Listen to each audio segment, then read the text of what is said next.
আর আমি এই কথাটা বলতে চাইছি, যারা ধরেন ইউটিউবার আছে, যারা প্রত্যেকে যারা প্রথম ভিডিওগুলো বানায়, আমরা কিন্তু অনেক সময় দেখি যে আমরা বন্ধুকে শেয়ার করি না কিংবা সাপোর্ট করি না।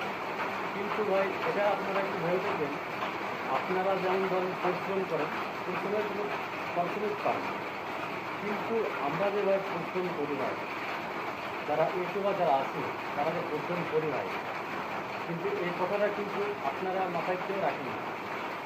কীভাবে পরিশ্রম করে, কী করে এটা কিন্তু আপনারা মাথায় রাখেন না। তাই বলছি ভাই, আপনারা যারা ইউটিউবার আছে তাদেরকে অবশ্যই সহযোগিতা করবেন। আর সহযোগিতা না করতে পারলে আপনারা অবশ্যই খালি একটা আপনারা ইউজ করবেন, ভিডিওটা লাইক এবং শেয়ার অবশ্যই করবেন। আর বন্ধুদের মাধ্যমে অবশ্যই ভিডিওটা ছড়িয়ে দেবেন, যাতে আমরা আপনাদের সাহায্যে কিংবা আপনাদের